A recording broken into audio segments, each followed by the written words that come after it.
হ্যাঁ ব্যাট চালান ঠিক আছে ব্যাট চালান ঠিক আছে হ্যাঁ ভাই ঠিক আছে হ্যাঁ মারেন মারেন হ্যাঁ ওয়াইড হয়েছে তোমার বল না ওয়াইড হয়েছে আগে মারেন একটা বল দিছি না এই এরে বাবা হ্যাঁ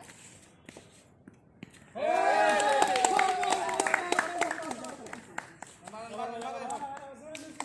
জোরে ভাই ব্যাট সোজা করে ধরতে মেমা ভাই এই যাও সাইড যাও আসি সাইড যাও যাও পিছাক কর ভাই ব্যাট বল ধরা ঠিক আছে ব্যাট ধরবেন পরে দুই পায়ের মাঝখানে এমন নাম কি না দুই পায়ের মাঝখানে ব্যাট ধরবে পরে খালি ও এখন আর কাজ দিয়ে দেখ খালি বলটা দেখ বলটা ভালো করে ওয়াশ কর ভাই first slip second slip third slip fourth five পাঁচটা স্লিপ ভাই ওই যে ব্যাট দিক তাকান ওই ব্যাট দিক তাকান এবার ওই দেখ ছয় মারি দেন ভাই ভাই এবার ছক্কা পড়তে হইবে মারে এ বেটা এ আলামিন পুরো পিড়িয়া গেল এ আলামিন আমার কোনো বল ভিডিও হইবে না খেলা হইবে স্যার